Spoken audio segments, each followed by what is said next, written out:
Doctor ইউনূসের সাথে general ওয়াকারের একটা খুবই খারাপ সম্পর্ক প্রথম থেকে বিদ্যমান, কারণ জেনারেল ওয়াকার যেহেতু এরকম বলেছেন যে আমি আসলে ডক্টর ইউনূসকে চাই না সরকার প্রধান হিসাবে, যেটা আমরা আবার আরেকজন রাজনীতিবিদের কাছ থেকে শুনছি, তো বা উপদেষ্টার কাছে শুনছি।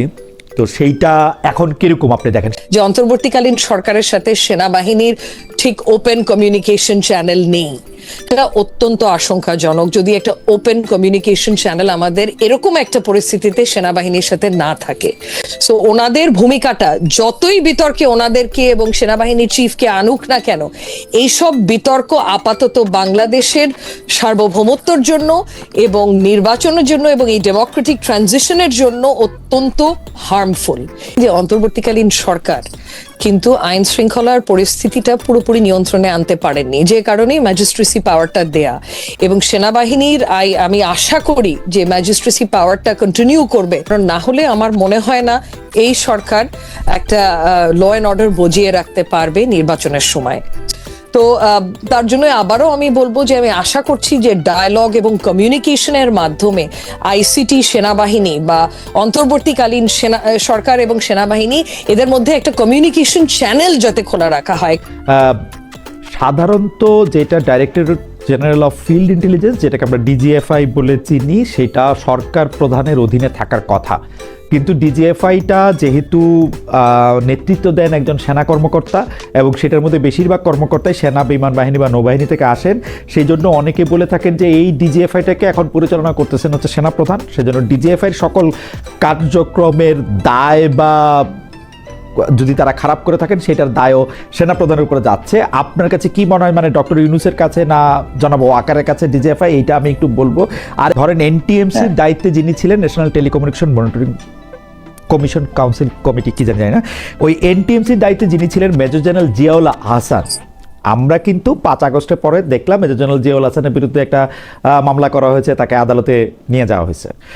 এই যে 30 জন সার্ভিং এবং রিটায়ার্ড অফিসার আছেন, তাদের অপরাধ বা তাদের বিরুদ্ধে অভিযোগ এই জিয়াউল হাসান থেকে কিভাবে আলাদা, বা আরও যারা আর্মি অফিসার আছেন, আমার এই মুহূর্তে নাম মনে পড়তেছে না সেজন্য আমি বলতেছি না, যারা মানে যারা চাকরি চলে গেছে বা যাদের বিরুদ্ধে মামলা হয়েছে, যারা জেলখানায় আছেন, যারা আটক আছেন, এদের সাথে এই সার্ভিং অফিসারদের অপরাধ আপনি আলাদা কেমনে করছেন? মানে কেন জেনারেল জিয়াউল হাসান শুরু থেকেই কারাগারে আছেন, কেন জেনারেল কবির আহমেদ এতদিন আবার চাকরিতেও ছিলেন, মানে এটার হিসাবটা কি আসলে?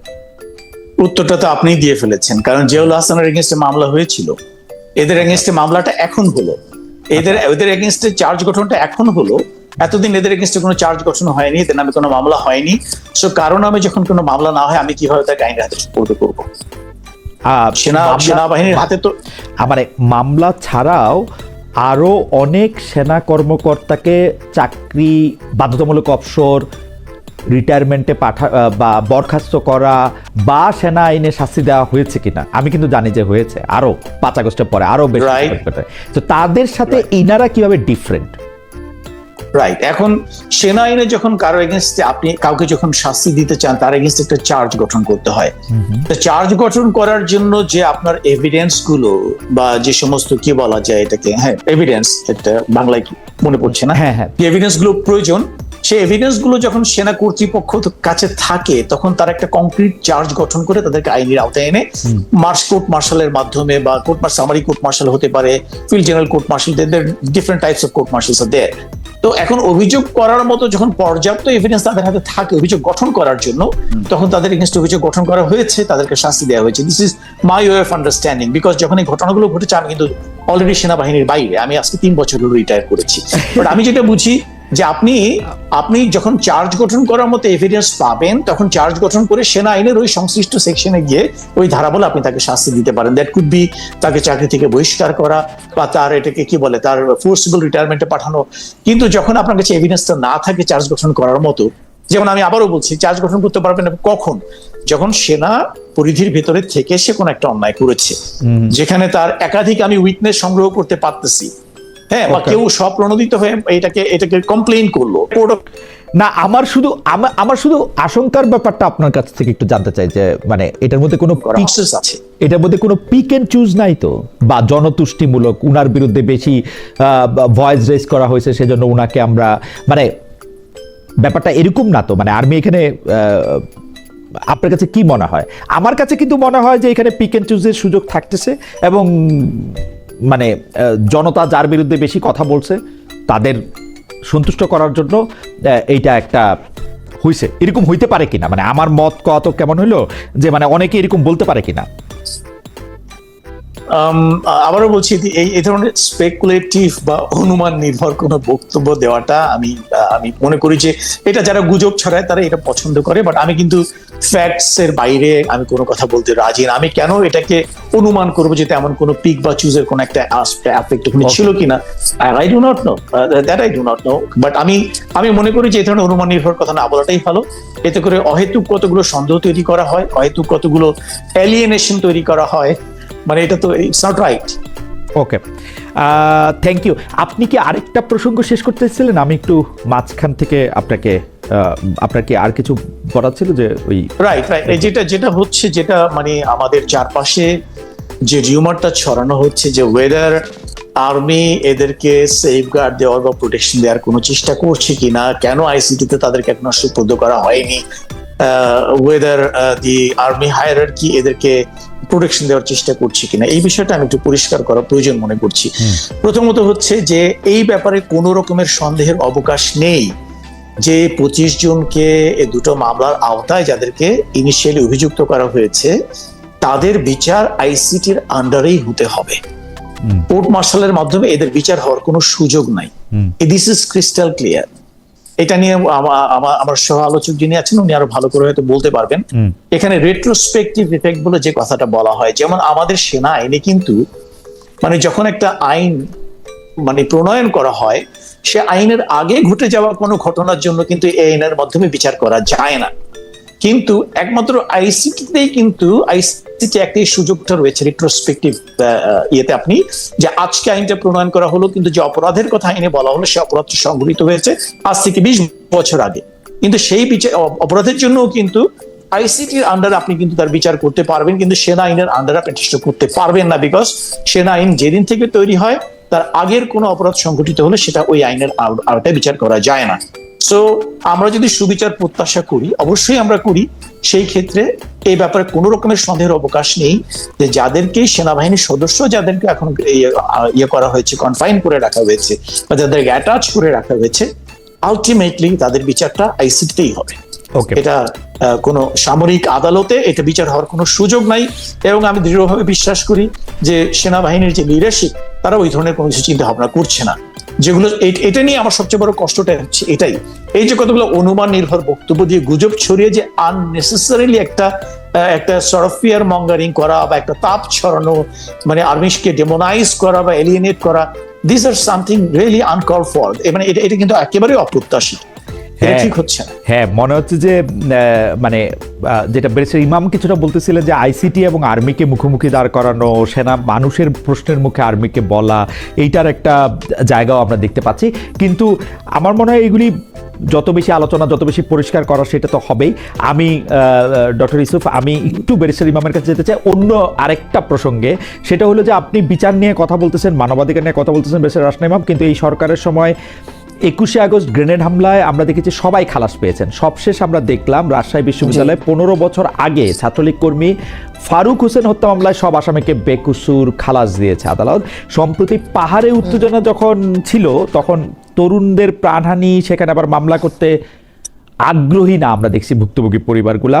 এসব ঘটনা নিয়ে কি বলবেন? মানে আওয়ামী লীগ আমলে আমরা দেখেছিলাম যে আমার শিক্ষক আবুল কাশেম মোহাম্মদ ফজলুল হক তিনি বলেছেন যে তিনি আসলে সন্তান হত্যার বিচার চান না ওই সরকারের কাছে, কারণ তিনি চান যে, মানে আপনার মনে থাকবে যে তিনি মনে করেন যে এই সরকারের ক্ষেত্রে তার ছেলে হত্যার বিচার হবে কিনা তিনি তার কোনো ভরসা নাই। এই বিচারহীনতার সংস্কৃতি, এই বিচারে বাইরে যাওয়া, আপনি বলতেছিলেন যে কিছুটা আমরা আগাইছি, কিন্তু আমরা আসলে মানুষের মধ্যে আতঙ্কটা এখনো দেখি কিনা যে বিচার চাইতে গেলে, পাইতে গেলে আমাকে আসলে কি করতে হবে। বেশ রাসনা ইমাম, এবং গত সরকারের সময় হওয়া মামলাগুলিতে সাজা হওয়া লোকগুলির খালাস দেওয়ার যে প্রক্রিয়া, সেই প্রক্রিয়াটা অনেকটাই মানে আওয়ামী লীগের শিখায় যাওয়া প্রক্রিয়াকেই অনুসরণ করা বলে মনে হয় কিনা? বেশ ইমাম, এই সমস্যাটা হচ্ছে যে আমি বললাম যে নজির খারাপ যখন একবার স্ট্যাবলিশড হয়ে যায় তারপরে দীর্ঘ সময় ধরে সেটা স্ট্যাবলিশড হয়, ওখান থেকে হুট করে দেশ বা বিচার বিভাগ কোনোটাই বের হতে পারবে না। হ্যাভিং সেড দ্যাট, ধরেন আপনি যে বহুল আলোচিত মামলাগুলোর কথা বললেন, এখানে সমস্যাটা কি যে আমি বিচারক হিসেবে যদি কোনো মামলা বিচার করতে বসি, আমার পরিধিটা কিন্তু লিমিটেড টু আমার সামনে যে কাগজপত্র, এভিডেন্স, আর্গুমেন্টস আছে মোটামুটি সেটা পর্যন্ত।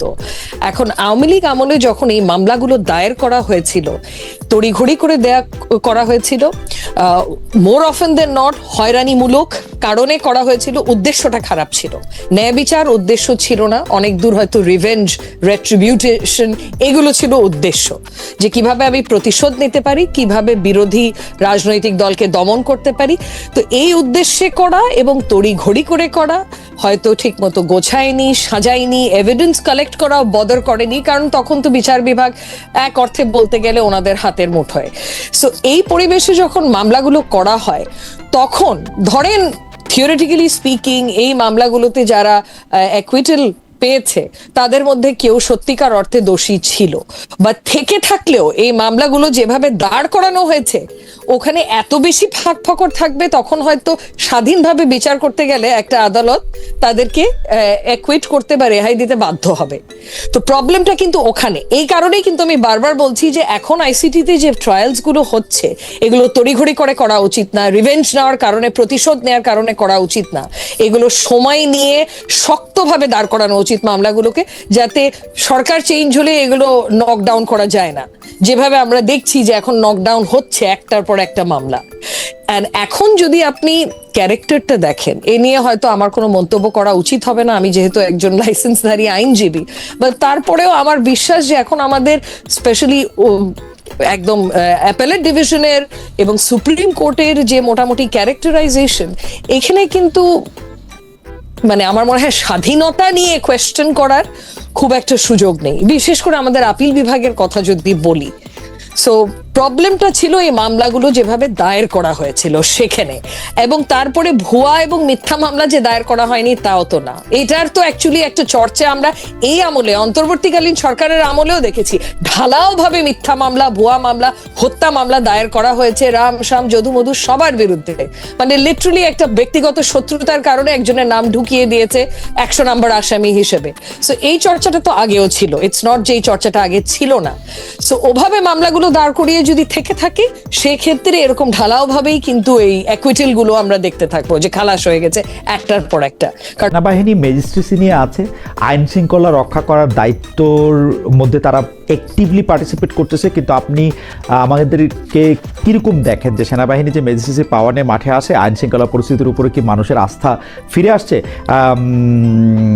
অনেকেই বলতেছেন যে এই সরকারের যদি আইন শৃঙ্খলা নিয়ে তার গ্রিপটা যদি এরকম থাকে তাহলে সে নির্বাচনের জন্যই ফিট না। আপনি আসলে কিরকম দেখেন? মানে সেনাবাহিনীকে আসলে মাঠে যেরকমভাবে থাকার কথা, মানে দুই একজন এরকমও বলতেছেন যে তারা সেরকমভাবে নাই, আসলে তারা এক ধরনের উইথড্রয়াল সিনড্রোমের মধ্যে আছেন, মানে একদম নিতান্ত ঠেকায় না পড়লে কিছু করা না করা ওরকম একটা জায়গায় তারা আছেন। আপনার কাছে কি মনে হয়?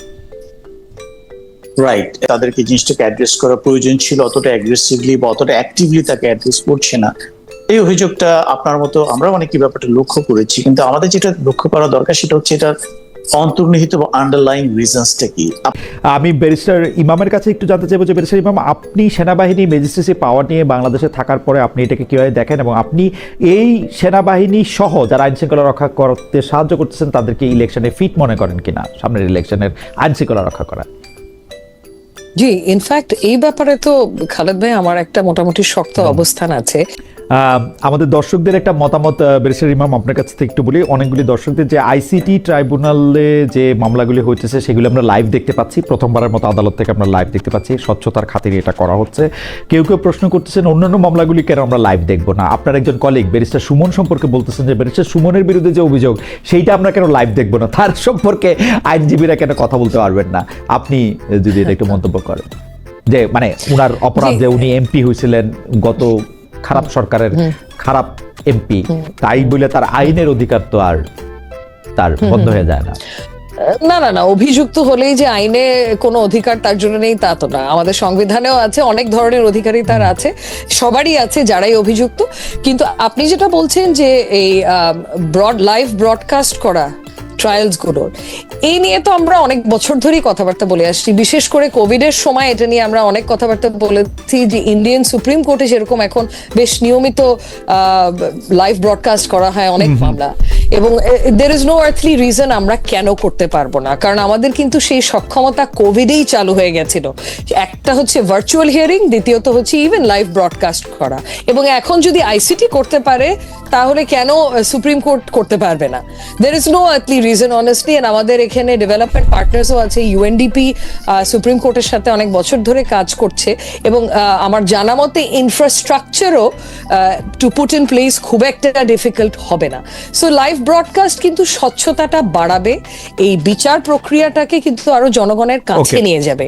তো মানে সেটা এটা সকল অত্যন্ত ক্ষেত্রেই, সেটা গুরুত্বপূর্ণ, সকল ক্ষেত্রেই দরকার, মানে ICT তে। সকল ক্ষেত্রে, মানে বিশেষ করে আইসিটি বা সুপ্রিম কোর্ট, এবং বিশেষ করে যেগুলো বহুল আলোচিত মামলা, সেখানে সুমন সাহেবের মামলাটা আমার কোনো মতো বহুল আলোচিত মামলা বলে মনে হচ্ছে না। উনি হয়তো একটু পপুলার ইউটিউবার ছিলেন বলে দর্শক এসব কথা বলছে, বাট গুরুত্বপূর্ণ যে মামলাগুলো সত্যিকার অর্থে মিনিমাম তো সেটা দিয়ে আমরা পাইলট রান করতেই পারি।